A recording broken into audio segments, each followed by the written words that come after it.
Hi, this is Mark from Union Home Mortgage. Just a couple quick updates for MSHDA. I wanted to get the message out to everybody as quickly as possible. So the first update, this is a big deal. So real estate commissions typically get paid by the seller, but there's been some changes lately you may or may not have heard about that the sellers don't necessarily have to pay the buyer's commission.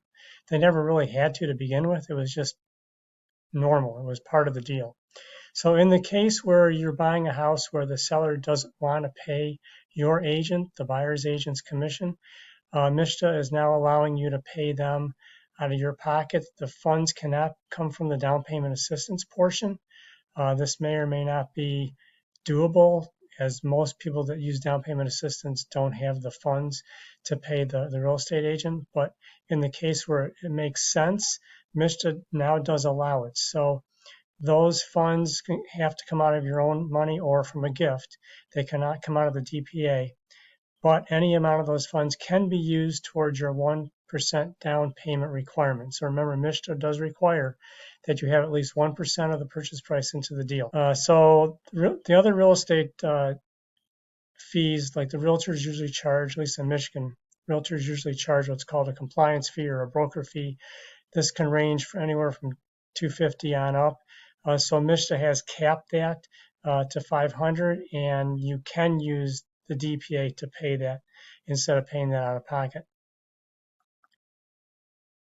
And the appraisal guarantee. So appraisal guarantee is when you are buying a house and you offer, let's say, $200,000, and the appraisal comes in at 180. So you tell in advance, you tell the seller, if the appraisal comes in low, I'm going to go ahead and continue with the purchase, and I'll just pay the difference out of pocket. So in this case, it'd be a $20,000 gap.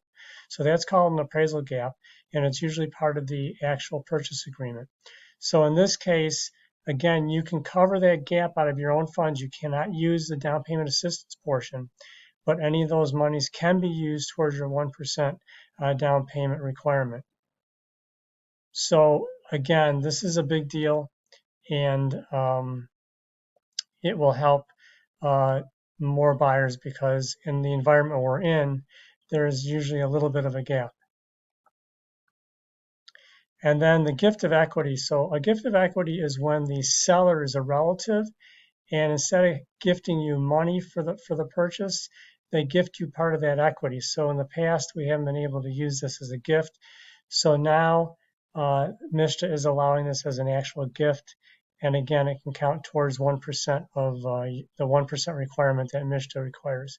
So if you have any questions on any of this, please let me know. Give me a shout, 248-705-8431, and I'll walk you through these. Thanks a lot and have a great day.